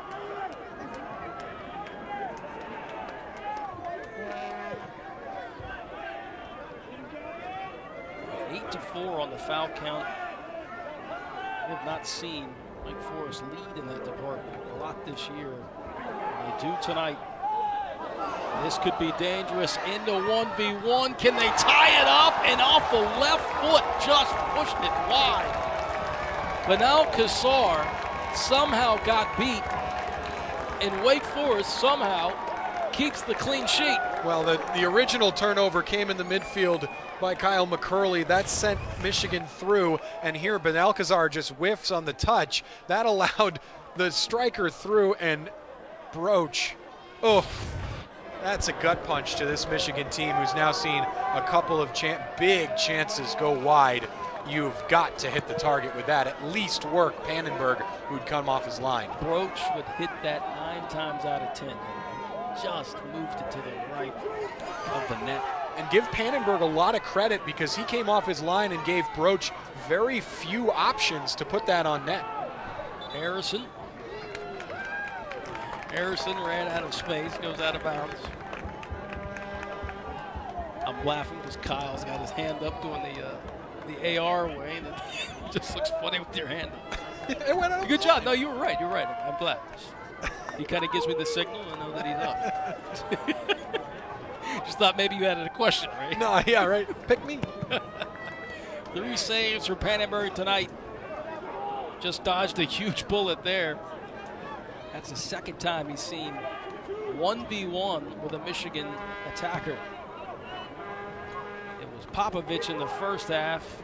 Right there, it was Broach. Rona.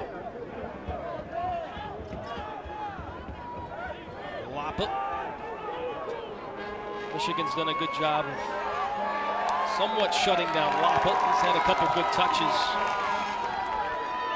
Tough touch there by Calvin Harris, and he knows it.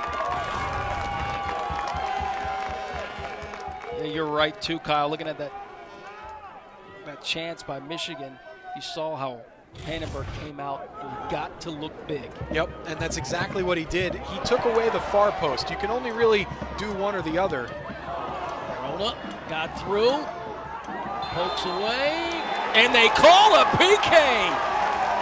I would have never, ever have thought that they would call a PK in this one, especially the way that this has been officiated. Well, you see Lapa go down here. It's definitely a foul. I'm actually a little surprised that he didn't at least wait a second to see if Harris puts one on net, because Calvin Harris had an opportunity to shoot. We'll see here the deflection comes to Harris, then to Lapa, and that's definitely a foul barging right over, and that's Samake too. And Samake's on a yellow card. I'm a little surprised that Samake it was let off here without a further caution, because if you're going to call a penalty there in that situation, it's right in front of goal. Here it is, Kyle. It's a chance to make it 2-0. Bruno Lapa connects. It's 2-0. His 9th goal of his senior year. What a gut punch for Michigan. The big miss down the one end and then the penalty down the other. Just a huge swing here emotionally in this game. And now Wake Forest is firmly in command with 20 minutes to go. 2 goals for him. A goal versus Maryland and a goal here on a PK. He's so good at the PKs. He had one his freshman year against Stanford in the final.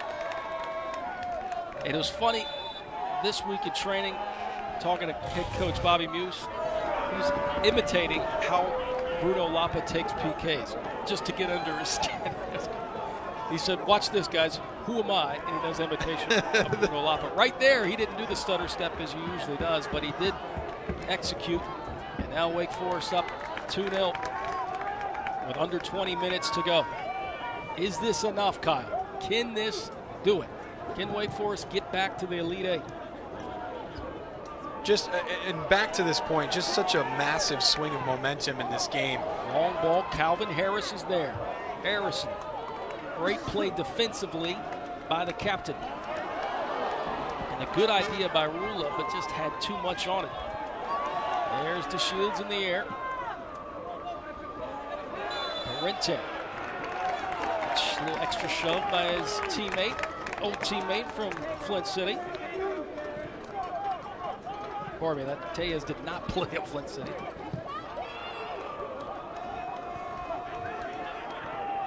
We'll have to see how Michigan responds here now, because that can be an emotionally sapping 2-minute stretch.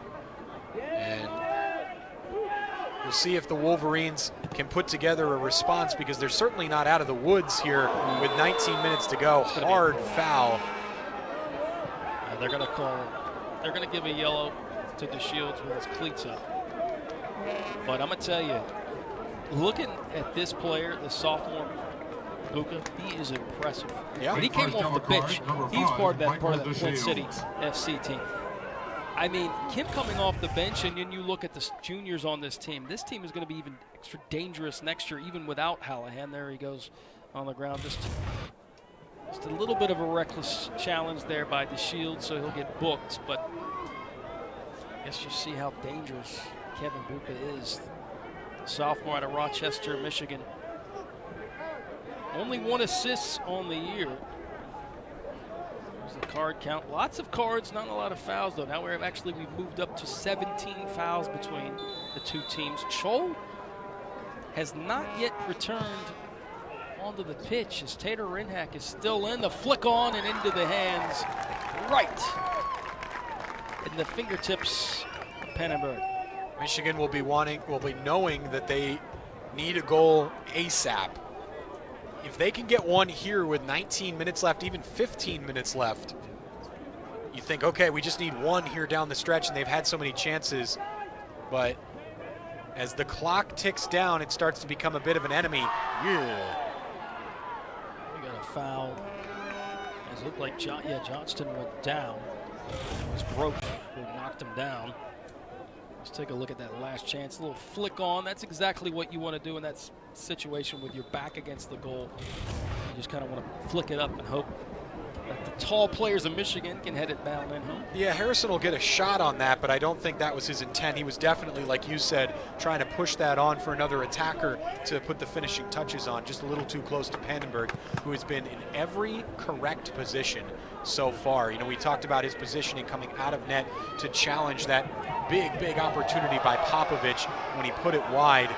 Pannenberg was a big part of that. He took away the far post and he gave Popovich the near post, which is really all you could do as a goalkeeper in that situation. And Popovich wasn't able to convert. Clemente will play his support to DeShields. Calvin Harris slow getting up. It looks to be okay.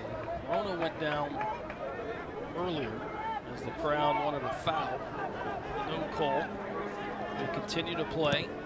Wake Forest with a 2-0 lead. I don't know how that got through, and just about got through to Rula making a run down the line. And that's the kind of chemistry that Wake Forest, you'll see Wake Forest have when they're dead on their game. You see a little dummy there by Calvin Harris, seeing that Rona was making the overlapping run. And what's so great about that chemistry, too, is there is a ton of attacking players on this team. You know, you look at Harris and Scholl and Holcomb, who started this game, but then McMaster and Zaris, the two injured players. Rona comes off the bench.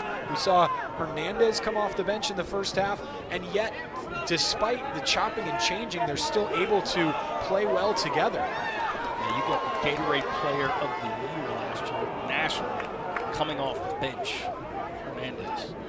That's just to show you surplus of attackers that Wake Forest has. They'll go out of bounds and they'll get another throw in. Wake Forest will take their time. Said Coach Bobby Buse, sure not at all relaxed. Up 2-0. Scholl pinches. Now he's going to back towards the touchline over here near side. They'll play him down. Scholl's so good, so dangerous. This is his spot where he loves to play, going down the flank. We saw that on display by the first goal. Move it back to Ben Alcazar. Kyle McCurley, his first start as a Demon Deacon in the Sweet 16, the 2019 NCAA tournament. What a performance by Kyle McCurley. Rona right outside the box. Referee says no. Crowd says yes. Continue to play. Kyle, what's your definition of that? Well, I think the biggest thing that you're seeing here as we take another look at this, the players didn't argue. So, you know, wonderful ball there from Lapa, but that's an accurate challenge. And, you know, just because a player gets the ball doesn't mean it's not a foul, but also that's the idea. So if the defender does get the ball, there's not a lot a referee can do unless the attacker's just purely cleaned out. Michigan running out of time, about 14 and a half to go. Down 2-0. We're tied on the shot sheet though, 8-8. Wake Forest has executed the PK, and of course, the first goal of the game by Kyle Holcomb. Scholl wanted to continue to go forward. Wake Forest will play the possession game. Rona lost it, cut out by Michigan. Can they cut into this lead? Popovich to the left side. 1v1 with Johnston, and that will be a corner kick off the boot of the captain, Alistair Johnston. And believe it or not, Kyle, this is only the second corner of the entire game. Yeah, and you know, we got word from our producer on that note. I was going to say that it was the first because I didn't even remember the other one in the first half for Michigan. So with all this attacking intent for both sides, just the second corner. Nice punch. That is good news for Wake Forest, too, because you see how dangerous Michigan can play those balls like that. That should be a goal, and it will be. Deflected and spilled out, and it's 2-1. Vicious shot from outside the box that made everything happen. Pannenberg's taking a walk around the back of his net because he's very frustrated with how that went. What an effort from the top of the box. We'll have to take another look to see who that was, but here you see the clear comes right to the foot of Ibarra, I believe, and just an absolutely venomous shot from the top of the box. Nice save by Pannenberg, but that was all he could do, and Broach is the man to finish it off. You can't miss from there, and Michigan gets a goal back. 7 goals for Broach. He didn't miss that one right in front of Pannenberg. It's 1v1. He pushed it off to the right. So now Michigan has got on to the goal sheet, and this is going to be a call, a foul outside of the 18. Once Wake Forest feels like they're comfortable with a 2-0 lead, Michigan, just how dangerous they are, especially with how they put the ball into the box and are into the mixer. They came through with a goal. Let's take a look at this foul. Yeah, late foul. Late slide. Yeah, well, I was actually watching that live. I actually did think he got a touch of the ball. It still would have been a foul because, like I said earlier, just because you get the ball doesn't mean it's not a foul if you clean the man out like that. But, yeah, no touch on the ball there. Definitely a foul just outside the box. That's the 4th player to be carded for Michigan, and now this is a dangerous opportunity for Wake Forest to strike back and restore the 2-goal lead, which would be massive here with 12 and a half to go. Looking on the field, Michigan is still without Jack Hallahan, which that is a story in itself because he is a splendid player for Michigan. Rente. How did that score through everyone? Man. Joel will come back, see if he puts it right back into the mixer. Popovich challenging Rula, and Rula does the smart thing, plays Kyle McCurley right in the center of the circle. Rinhat off the right boot. Rinhat. This will be a corner for Wake Forest, their first of the night.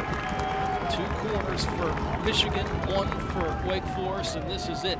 It comes in with 12 minutes remaining in the second half. And that Michigan goal has really woken up this Wake Forest attack.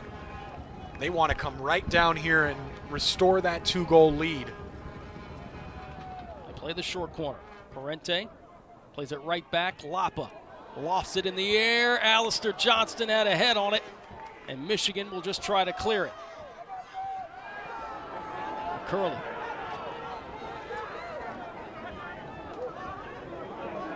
In the middle. Take a look at that, Kyle. Providence has tied it up 1-1. Clemson has been outstanding the entire year offensively. They came here in that thriller. Overtime and a PK by Aristotle Zaris. Gave Wake Forest a big win, a big resume win, because Clemson, number 2 seed in the NCAA tournament. Nice crowd on hand. Sunday night tournament matchup between number 13 and number 4. Elite 8 at stake. Who will play the Gauchos at UC Santa Barbara? It's 10.5 to go, and Wake Forest leads by 1, 2-1. Pannenberg comes out, smothers it. Pannenberg looks like he has gotten shaken up.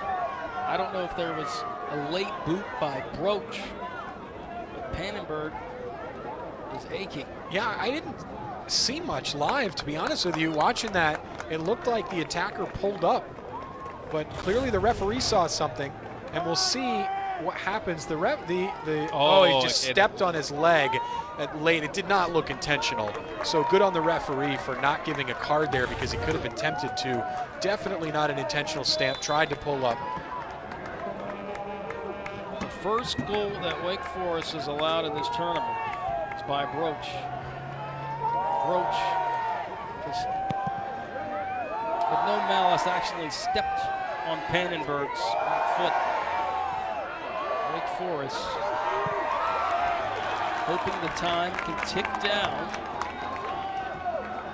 and they can stay here in North Carolina and here in Winston-Salem with an Elite 8 matchup. We got 10 minutes to go. Pithers, long ball.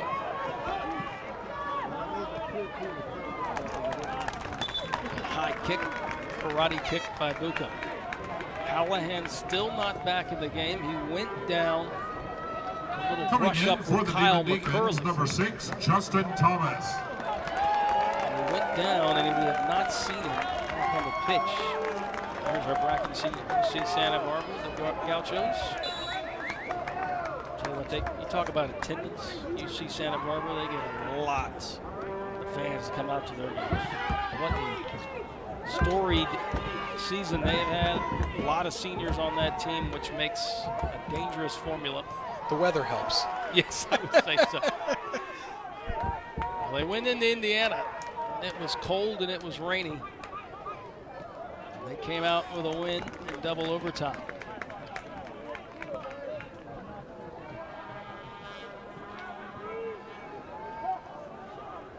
Senior Will Bainham put an absolute firecracker from outside of the 18.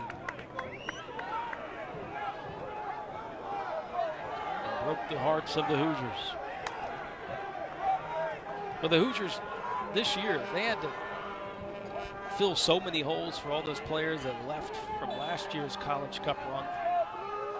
It's surprising that they got this far, but they've been well, I'm not surprised because Indiana is just a team that always is going to be a challenger every year. I mean, they got too many stars. They can't put them all in the chest. I mean, yeah, and you know, we talk a lot about the ACC. The Big Ten has been extremely challenging too this year. A lot of good programs. You look at how this Michigan team performed down the stretch, where at one point in the season, Michigan lost back-to-back games to that Indiana team and then a non-conference to Western Michigan. Which they did not have Jack Hallahan. That's right. And right now, Jack Hallahan is not in the game. And that left them 36th in the RPI, right on the bubble for the NCAA tournament. They've gone unbeaten in the 8 since, 5-0-3, outscoring opponents 11-4. Can Bruno Lapa distribute maybe the final blow? The scoop. Parente shielding it off. And Rula. Wake Forest with time on their side. Lapa. Looked like Samaki got away with a push there, but we continue to play. Who will win and who will move to the Elite 8? Take on UC Santa Barbara, the Gauchos.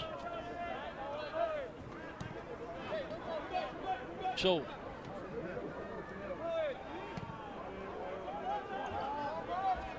Banal Kassar, part of this great freshman class. And head coach Bobby Muse, Steve Armas, Dane Brenner! Oh, goal by Kyle Holcomb! Make it 2 for the sophomore! Boy, he just crops up in all the right places, doesn't he, Ty? What a fabulous delivery yet again from a wide position, and Holcomb is there to finish it off. A beautiful move by Holcomb to beat his defender right in front of net, and there was no chance for Finnerty to stop that ball.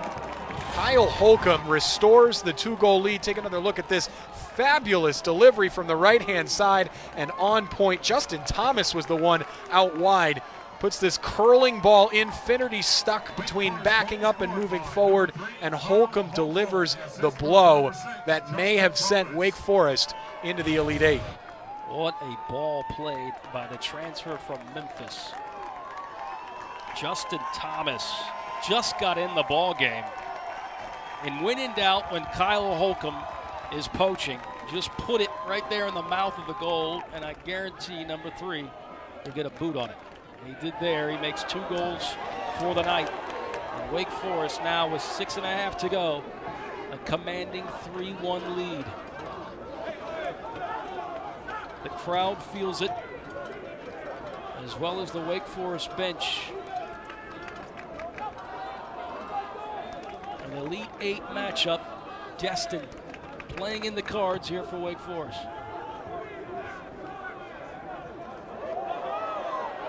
Kassar with a little display of skill. And Wake Forest seems to have gotten healthy in the back line right at the right time, Kyle. We saw so many times where injuries have played a big part of this team. But with Benal Kassar back, the Shields missed some time. I believe the final note on that is 80 games this season and missed from a starter or a likely starter. That's a lot to have to deal with if you're the head coach, right? Yeah, and we've talked a lot about, in this game, the chemistry up front for Wake Forest with how many attackers they rotate in and out. But at the back, it's maybe even more important to be on the same page with your fellow defenders. And so, yes, that's a big deal. This is a great turnover by Michigan. We'll see if they can push forward, and that back line can continue to play well. Michigan not at all throwing in the towel, not expected to either. I mean, they are continuing to charge at Wake Forest despite being down by 2 goals. A beautiful ball played by Justin Thomas. Kyle Holcomb, who got the first goal of the evening, may have gotten the last one, unless Cho has something else to say. Cho on the left side. Pithers just knocked it out. They're going to throw it. Wake Forest in the attacking third. So Holcomb in the 50th minute. All goals in the second half. 50th minute by Kyle Holcomb. 70th minute, Bruno Lapa. 77th minute, Rope got it. Then one. And then here in the 83rd minute, Kyle Holcomb said, let's make this thing official. The Shields out of position and further forward with the ball, falls onto the ground and maintains possession. He's had some wonderful displays of skill tonight. Well, he's just also extremely strong in that leg department. And he's a sturdy center back. Doesn't miss leg day, as they say. Tater Rinhack continues to stay in the game. Pleads with the AR, thinking that it's a throw-in for Wake Forest. But Tater Rinhack came in as a big prospect out of Texas as a forward. And talking to him this season, you would think he'd be discouraged because he's not getting a lot of PT. Well, he said, I'm going to stick it out.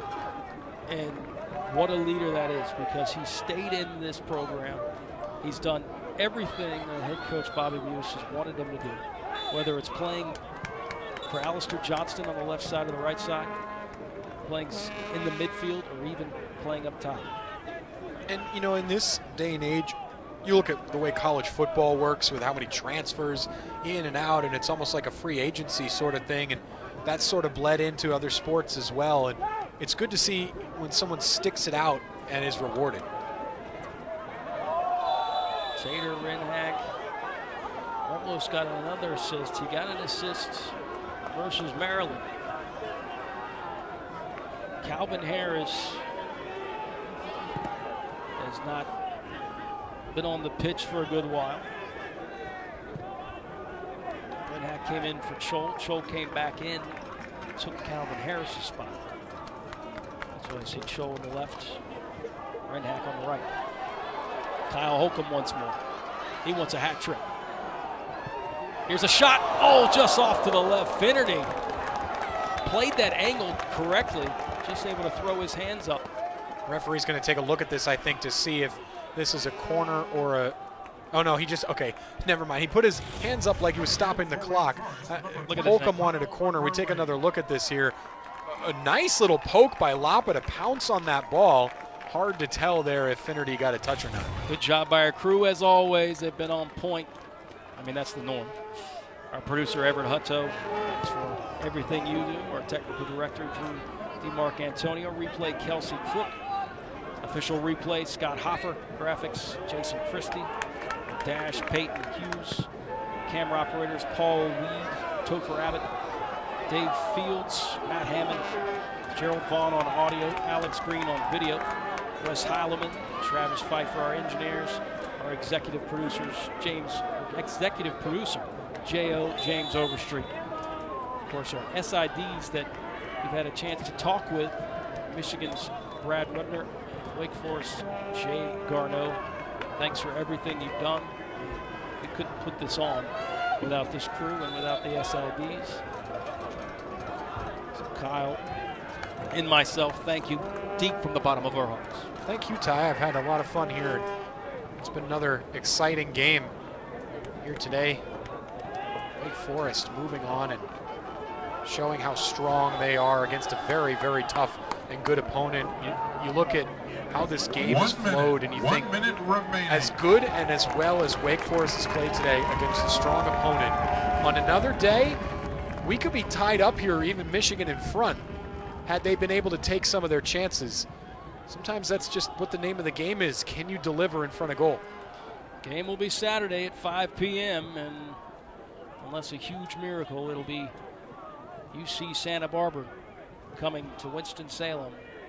They continue to move to the East Coast. They were in Indiana today. Looks like they will make their trip to Winston-Salem. 20 seconds remains. Morente's got to be careful with that.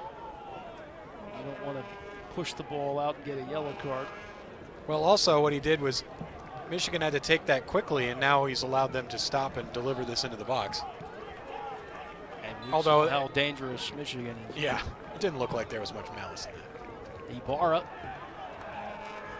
the captain from Ann Arbor, still has one more year left for him. And I'm going to tell you, Kyle, this Michigan team will be back. I mean, see the talented players that they have. The junior class they have will be the senior class. Jack Callahan went out, you saw, with such a very good player like him to be out for what they did is very impressive. So I think nothing to put their heads down. Michigan will be back, and they will be a force in the Big Ten. Wake Forest advances to the Elite Eight. First time since 2017. So they head to the Elite Eight. They'll take on UC Santa Barbara. We'll be back with more coming up here from Winston-Salem.